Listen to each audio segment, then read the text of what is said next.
lấy điện ở đâu ra mà bơm? Chỗ này nó phải kéo từ trên kia ra thôi.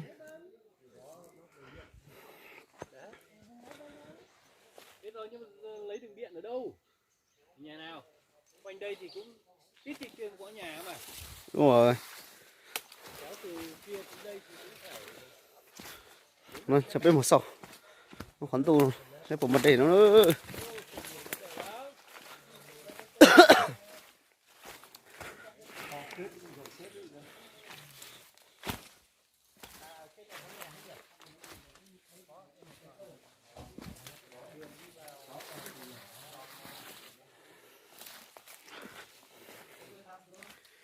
Bên kia cũng khó khăn mà trong này nó càng khó khăn nữa, không biết làm thế nào đây nhỉ, kể cả có nước cũng không lấy được ra đấy.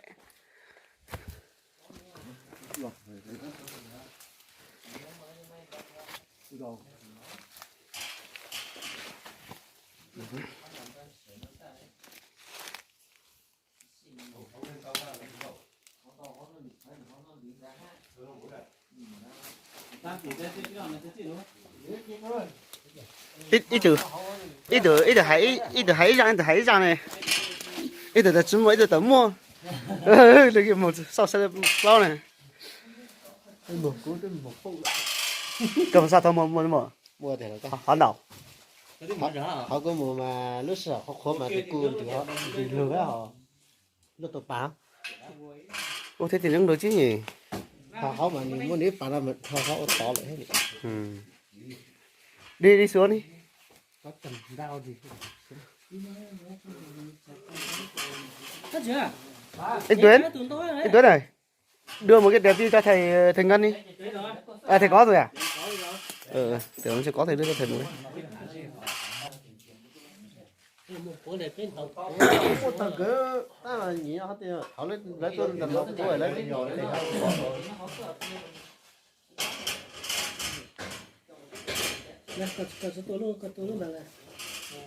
Thằng mà nó ra cái đó tôi bù món hả? Họ thì giờ lên thì với tôi rồi có nhiều tôi tuấn nè. Rồi bây giờ. Chanh ha lên thì hết đi. Cái đợt đấy xuất ra đây ra cái tây tuổi mình cho tuổi. Trái nó là trái u sữa hả? Rồi bây giờ. Ra cầm điện thoại. Không có đèn pin này.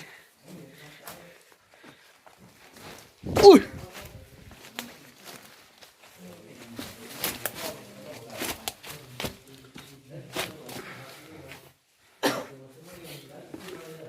Cứ đi qua đây cần tìm lửa bây giờ.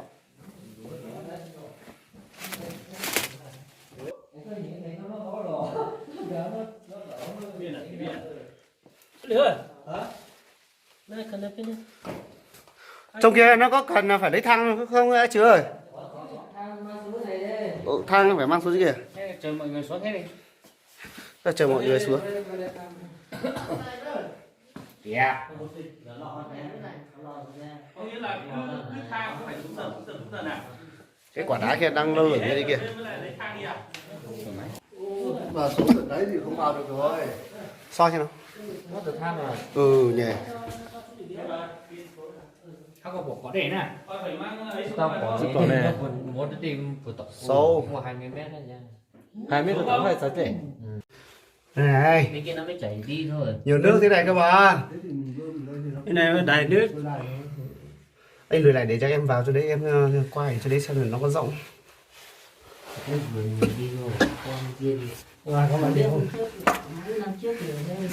Cầm điện thoại như thế nào mà điện thoại nó rơi vào đây thì thôi. Cái đấy có làm được đâu? Có, họ được.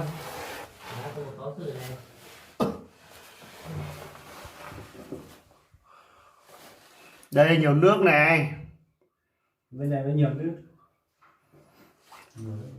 Được có hẳn một tét ở đây này. Cái phôi chứa chứ mất đây rồi. Bây giờ mình sẽ để cho hồ khắn tù đây nó.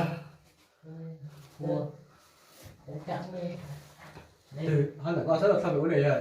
Nó sẽ bị ô đá. Nước nhiều. Sau mà bên này, Bên này cũng sâu đó, bên này. Bên này sâu và ở trong này cũng còn nhiều hơn. nó chảy đi không, thằng động này mình bơm lên nó phải vào được chứ. Bên kia nó cũng chảy đi, hôm trước đi xem nó cũng chảy đi mà không biết bây giờ nó có chảy nổi. Đây này đang chảy tiếng nước, nó chảy bên kia kìa. Nó chảy bên kia về.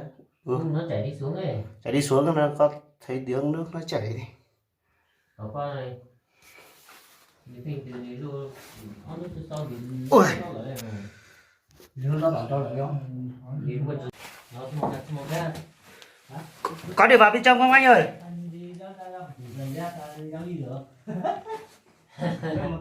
Cái đấy phải đi dép cơ. Cởi chân đất đi thôi. Không, mà đi dưới nó cởi. Giờ ra đi chân đất.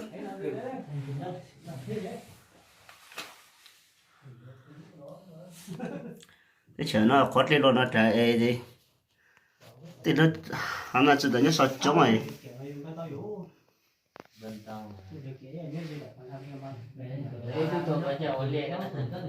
Hả?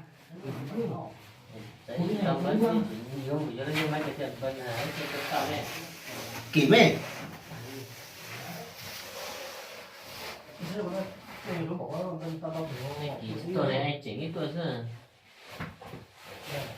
Anh đi à? Anh đi à? Đi đâu mà đi xong rồi qua lại. Anh cởi vào đâu đấy? Có cởi đâu không? Cho nó ướt luôn không sao mà. Nó không được để cho em ra em cởi cho. Cái giày kia là không phải là giày da thì ướt rồi mà. Được chưa?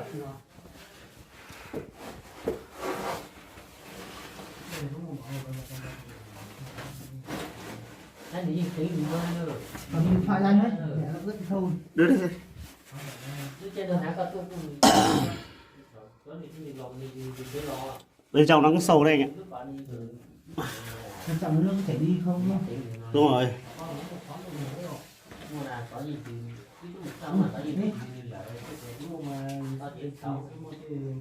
Sâu lắm không?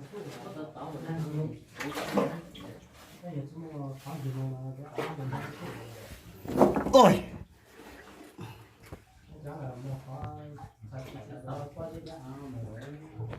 Ở trên tay tôi tụt gà đấy.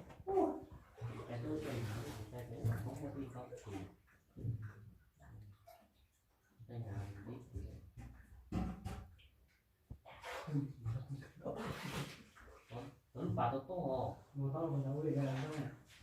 con này nhá. Có cái thằng con này được sò hết. Đâu nó muốn đưa để.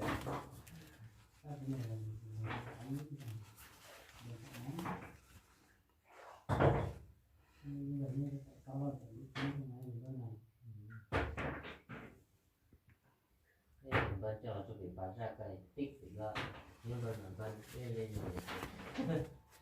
Họ tự cứ thổi ra họ như này. Bên mình đi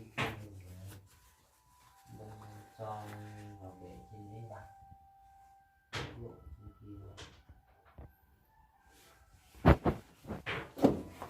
Có thấy nước chảy không anh ơi? Có thấy nước chảy không?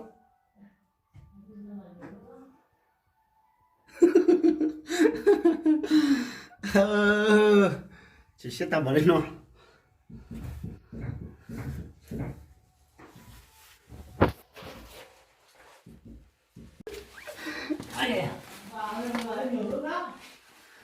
Có thấy chảy không anh ơi? Nó có chảy không? Chảy to không? Nó chảy to bằng cổ tay không?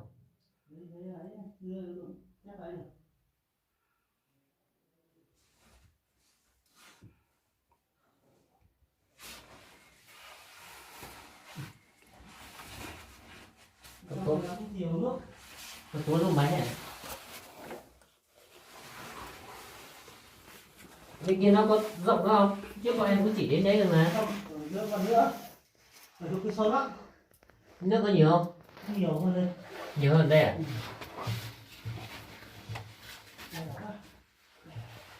Lạnh không? Chứ.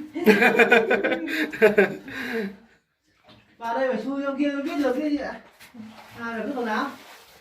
Chú kia bò hay là Cúi xuống luôn mà. cúi xuống à? Chỗ kia hang kia nhiều lắm mà, trong kia chỗ kia nó chảy đi sao? Rác rưởi nó nhiều. Nhưng mà trước bọn em cũng ngồi đến đấy thôi. Nhưng chả chui vào trong. Phải một sâu.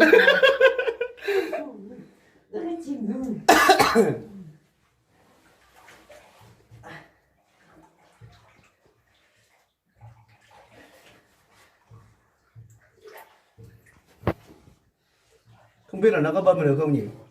Máy bơm thì đặt đây. Ở trong bên xuống không xem. Tôi quyết. Ông không có dám xuống được. Sao anh ạ? Đèn đã để vào đây này, sợ tí nó rơi vào trong kia, nó có một cái lỗ ở bên, nó rơi vào bên trong.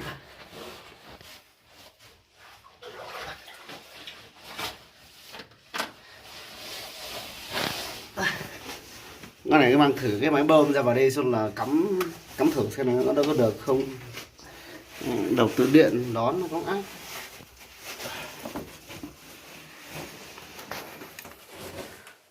Chó mồ.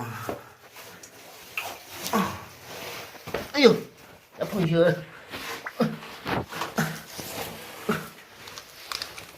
Sao tiền tiền đâu? Thôi ở đây đợi chứ đã, chứ đi qua mà.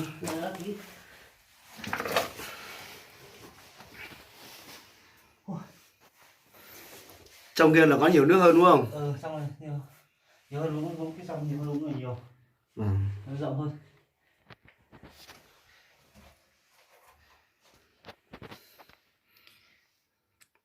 Cái hang này chắc là ngày xưa nó cũng rộng đây, cũng cao đây, nhưng mà nhiều đá nó chui vào đấy lắm. Nó bị lấp như thế này rồi.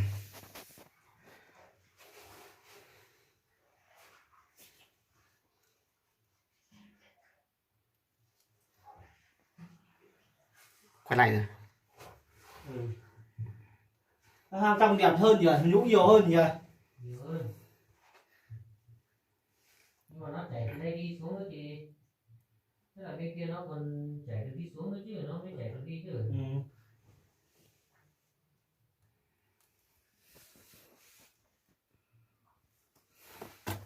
Bên này cũng có riêng như này mà bên cái ngang bên kia nó cũng có nước riêng nữa này. Ngăn này riêng, ngăn này riêng, nó chảy ra.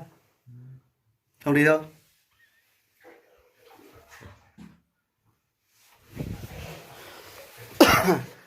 Mà ôi nhủ gà.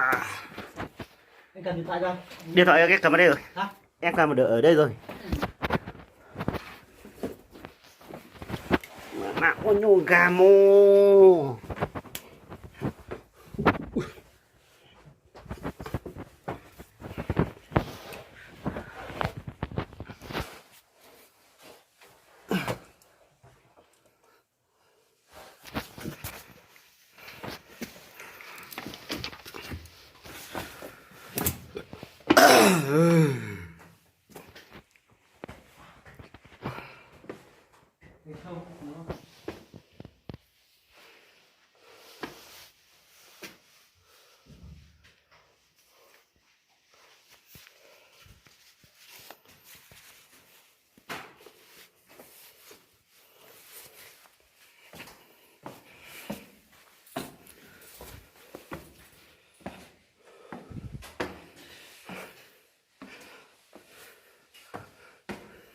Ôi, nhìn thấy ánh sáng ở bên kia rồi.